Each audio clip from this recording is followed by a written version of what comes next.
আমি আপনাকে জানতে চাই, আমাদের যে পরকালীন জীবন, কবর হাসর পাড়ি দিয়ে জান্নাত পর্যন্ত পৌঁছতে হবে, এই বিশ্বাস কার কার আছে? এই বিশ্বাস যদি হাত নামান, বিশ্বাস যদি আপনার থাকে, তাহলে আপনার তো সঞ্চয় যদি কিছু করতে হয়, ধনী যদি হতে হয় পরকালের ধনী, বাড়ি যদি করতে হয় পরকালের বাড়ি। এখন এই কথাগুলো শুনে আপনি হয়তো ভাবতে পারেন, দুনিয়ার বাড়ি কি তাহলে ত্যাগ করব? আমরা কি গয়াকাশি চলে যাব? আমরা কি বৈরাগী হয়ে যাব? এই প্রশ্নের জবাব আমি মনে করিয়ে দিবেন, যদি বলতে ভুলে যাই আমি জবাব দিব। কিন্তু জেনে রাখবেন এখানের বাড়িটাও ওখানের বাড়ির জন্যই করতে হবে, এখানের চাকরিটাও ওখানের শান্তির জন্যই করতে হবে, এখানের ঘুমটাও ওখানের ঘুমের জন্যই করতে হবে, এখানের জীবনটাকে ওখানের জীবন সাজানোর জন্যই ব্যবহার করতে হবে। সুতরাং যিনি প্রকৃত মুমিন, যিনি আল্লাহর উপর বিশ্বাস রাখেন, তার নামাজ রোজা হজ যাকাত দিয়ে যেমন তাকে চেনা যাবে, তার আগে তার মূল ইতিহাস হলো ইন্না সালাতি ওয়া নুসুকি ওয়া মাহইয়ায়া ওয়া মামাতি লিল্লাহি রাব্বিল আলামিন। সে অকুতভয় দ্বিধাহীন চিত্তে বলবে, আল্লাহ বলতেছে যে তার কথা হবে এভাবে যে আমার নামাজ, আমার রোজা, আমার দান, আমার সাদকা, আমার শারীরিক ইবাদত, বদনী ইবাদত, এমনকি আমার পার্থিব কাজ, পারলৌকিক কাজ, সবকিছু কেবল পরকালের জীবনের জন্যই, আল্লাহরই জন্য। সুবহানাল্লাহ। এখন আপনি নামাজ বলেন, হজ বলেন, আর দোকানদারি বলেন, আর কৃষি ক্ষেত্রে কাজই বলেন, কোন কাজই আল্লাহর জন্য করা সম্ভব না যদি আপনি পরকাল সম্পর্কে বিশ্বাসী না হন। আপনারা বলতে, বাহ, পাগড়িটা খুব সুন্দর, জুব্বাটা বড় লম্বা, আর দেখেছো নামাজ পড়ে কত সুন্দর, কায়েদের ছেলে কায়েদের মতোই হলো।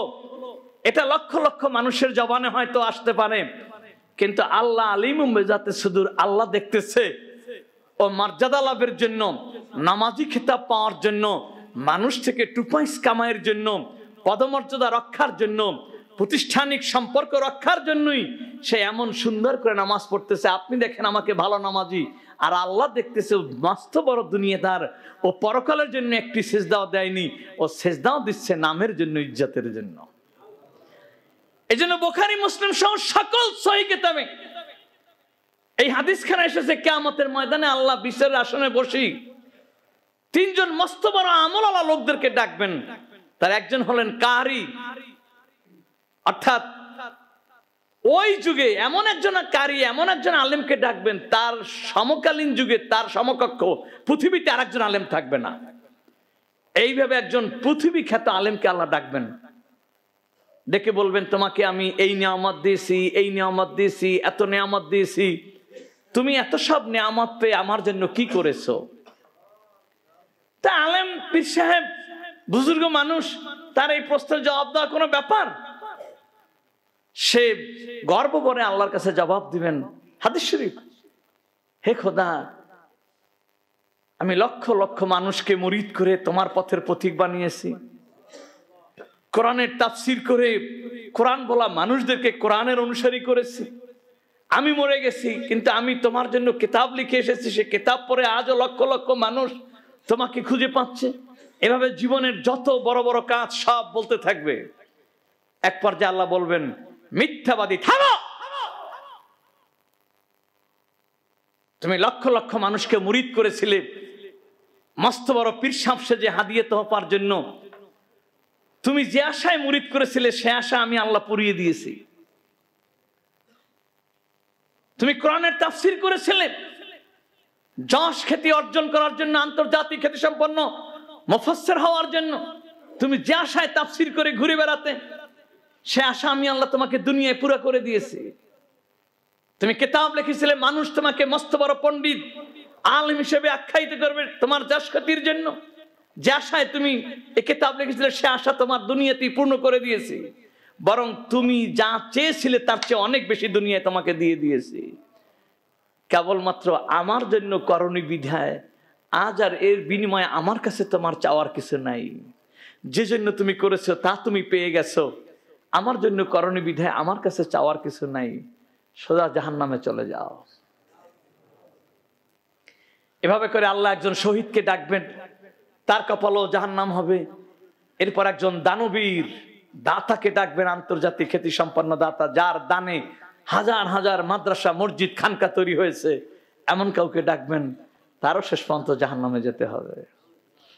অপরদিকে জিন্দেগিতে কোনো ন্যাক করে নাই, বেশ্যার মতো পাপী কুকুরকে পানি দিয়ে জীবন রক্ষা করেছে, এতটুকু আমলের কারণে জান্নাতের অধিকারী হবে।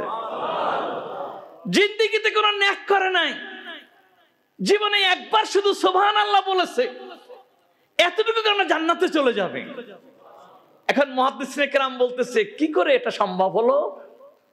বলতেছে ওই বেচারা সুবহানাল্লাহ যে জীবনে একবার বলছে, সেই বলাটার পিছনে কোনো যশ খ্যাতি মান ইজ্জত পার্থিব কোনো স্বার্থ ছিল না, কেবল আল্লাহর জন্য বলেছে, সুতরাং আল্লাহ এর পুরস্কার তাকে জান্নাত দিয়ে দিয়েছে।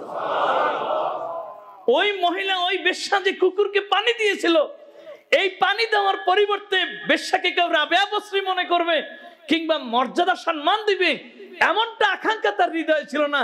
কেবল আল্লাহরই ভালোবাসায় পড়ে আল্লাহর সৃষ্টির প্রতি ভালোবাসা দেখিয়েছিল, আল্লাহর কাছে এটা কবুল হয়ে গেছে, ওর পুরস্কার সে জান্নাত পেয়ে গেছে। সুতরাং আগে মুসলমান হও, তারপর তোমার নামাজের দাম। আগে ইমানদার হও, তারপর তোমার দাড়ির দাম।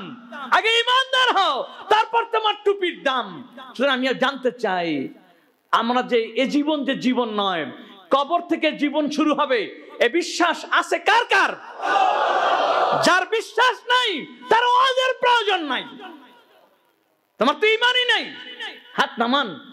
আমানতু বিল্লাহি ওয়া মালাইকাতিহি ওয়া কুতুবিহি ওয়া রাসূলিহি ওয়াল ইয়াউমিল আখির। পরকালে বিশ্বাস না থাকলে তোমার তো ঈমানই নাই, তোমার আমার ওয়াজের প্রয়োজন কি? তোমাকে ওয়াজ করো, আমার কোনো লাভ হবে না। সুতরাং যাদের ঈমান নিয়ে টানাটানি, তারা এই দুনিয়ার জীবনটাকে জীবন ভাববে, এটাই স্বাভাবিক।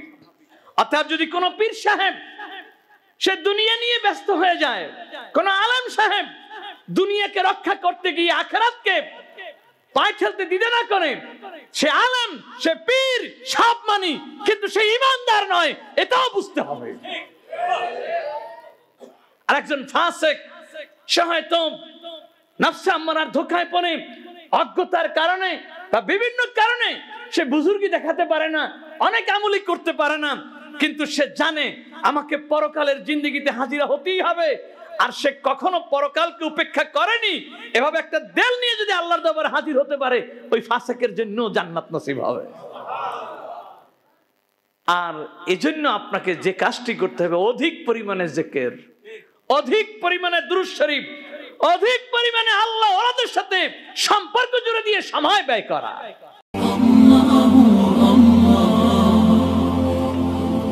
আপনারা দেখছেন এটিআর টেলিভিশন, সত্য প্রবর্তনে ঐক্য।